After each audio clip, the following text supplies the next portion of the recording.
Every time you fail to follow through on something you promised yourself, there's a quiet verdict you hand down. I'm just not disciplined enough. And you carry that verdict like a scar.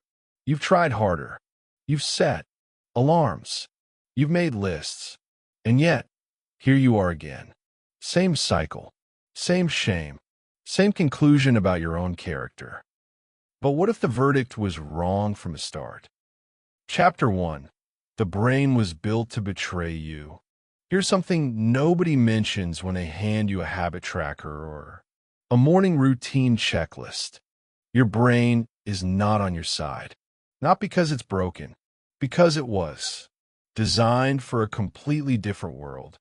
For millions of years, the human brain evolved in environments where survival meant one thing: act now, conserve energy, avoid anything, without an immediate return. Eating now was smarter than storing for later. Rest was more valuable than effort. The brain that survived was the brain that took the shortest path always.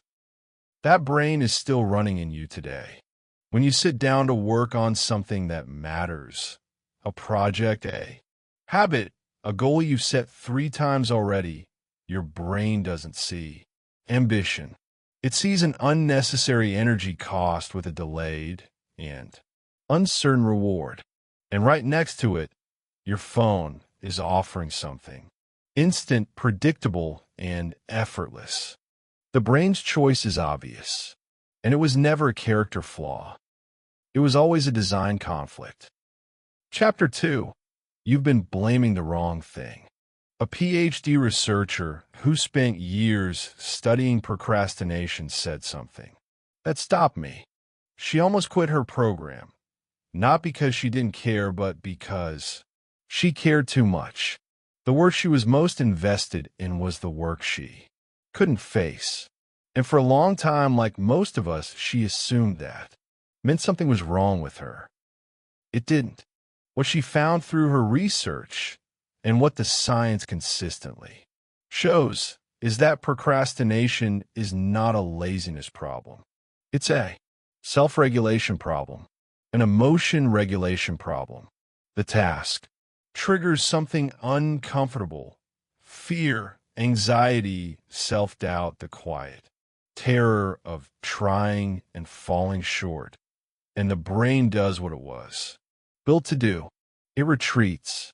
Don Norman, one of the world's leading cognitive scientists, arrived at the same conclusion from a completely different direction. He spent decades studying why people fail at tasks that seem straightforward. And what he found was uncomfortable. When something goes wrong, we almost always blame the person. Emphasis, but Norman's conclusion was different.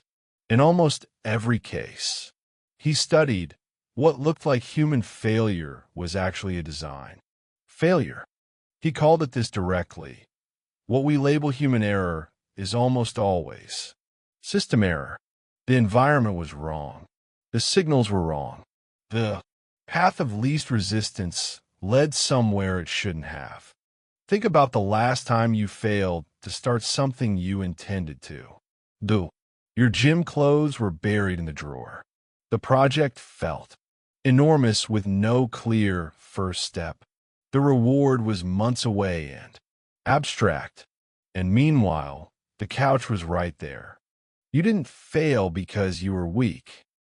You failed because the system was poorly designed, and no one told you that you were the one who needed to redesign it. Chapter 3. What's actually stopping you? Before you can fix the system, you need to know which part is broken. Because procrastination isn't one thing. The researcher put it clearly. Different people procrastinate for different reasons, and the fix depends entirely on the cause. If the task feels too big or too unpleasant, the problem is friction. The solution isn't motivation. It's reduction. Break it down until the first step is almost embarrassingly small. Researchers call this a minimum viable start. Not work on the project, Open the document. Not go to the gym. Put your shoes on. The bar is that low.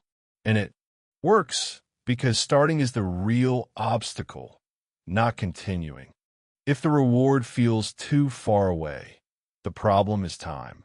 Your brain struggles to feel connected to a future version of yourself. A technique called episodic future thinking helps bridge that gap. Vividly imagine finishing the task, not just completing it.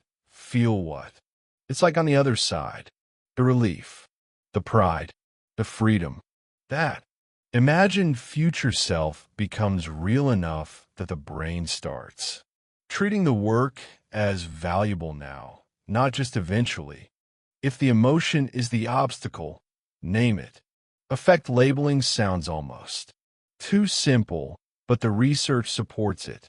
When you feel stuck, instead of pushing through or scrolling away, you pause and say it out loud. I'm anxious about this. I'm afraid this won't be good enough. I don't want to find out I can't do this. Emphasis, naming the feeling reduces its intensity. It moves the experience from the emotional part of the brain to the thinking part. And from the thinking part, you can act. Chapter 4, Stop Fighting. Start Designing. Now here's where it comes together. Once you understand what's actually stopping you, the work isn't to overcome it through effort. The work is to design around it. James Clear calls this choice architecture, the insight that human behavior is shaped not by intention, but by what's closest most visible, most accessible. A study moved water bottles to the front of a cafeteria display and soft drinks to the back. No campaign, no restriction. Water consumption rose. Soda fell. Nothing changed except the design. The decision became easier. And when the right decision becomes the easiest option, people take it without thinking. Now apply that to your own procrastination. Want to write more? The notebook is already open on the desk. Want to stop losing hours to your phone? The charger is in another room, and the app has a timer. Want to train in the morning? The clothes are on the floor, a trap set against your own future laziness. And then you stack. Your brain already runs automatic loops, things you do without deciding. Brush your teeth. Make coffee. Check the door. These aren't choices. They're sequences running on autopilot. Habit stacking connects new behaviors to existing ones. After the coffee is made, you open the document. After you brush your teeth, you sit down for 5 minutes of focused work. After you lock the door, the podcast starts. You're not building new habits from scratch. You're attaching them to neural pathways that are already there. The start, the hardest part, is handled by the old habit. Emphasis in the start is everything. Once you're in motion, the brain stops resisting and inertia carries you forward. Chapter 5, you don't need to love it. You need to make it inevitable. There's a widely repeated idea in productivity culture that you need to love the process. Fall in love with the routine. Find your passion. Embrace the grind. It sounds inspiring. And for most people, it's completely unhelpful. The most consistent people in the world don't wake up excited about every task. They don't have a secret reserve of motivation that others lack. What they have is structure, systems so well designed that the right action happens even on days when they feel nothing. The PhD researcher said it simply. She didn't fix her procrastination by becoming a different person. She turned it from something that controlled her into something she could work with. She learned to name the fear. She learned to make the first step small enough to be impossible to refuse. She stopped waiting to feel ready. Emphasis because ready is a feeling. and feelings follow action. They don't precede it. Don Norman would frame it this way. When a system is well designed, good behavior is a natural consequence. When it's poorly designed, failure is inevitable, and it has nothing to do with the person. So the next time you avoid something, don't interrogate your character. Ask four cleaner questions. Is the action obvious? Is it attractive? Is it easy to start? Does it generate any reward? If the answer is no to any of them, you have a design problem, not a discipline problem. Fix the design. Chapter 6, Becoming Someone Different. Everything we've covered is tactical. The environment, the stacking, the friction reduction, the emotion naming. These are the tools. But underneath all of them is something deeper. Pause. No system, no matter how well built, survives a self-image that contradicts it. Because humans don't just act on what's easy. They act on who they believe they are.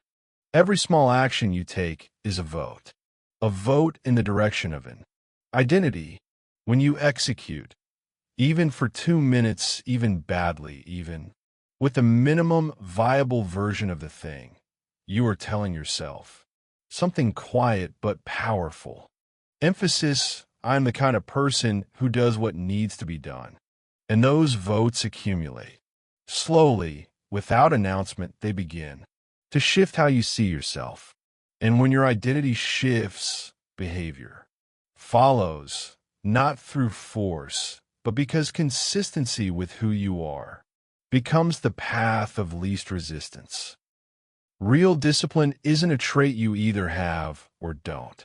It's a reflection, a natural output of a mind that has stopped fighting its own design and started working with it. You were never lazy. You were never broken. You were someone trying to force behavior through a system that was never built for it, in an environment that made the wrong thing easy, and then blaming yourself when it didn't work. Now you know what's actually happening. Stop waiting for motivation. Start designing for inevitability. One environment changed. One habit stacked. One feeling named. One step small enough that refusing it feels more ridiculous than doing it. That's the vote. Cast it today. The system does the rest.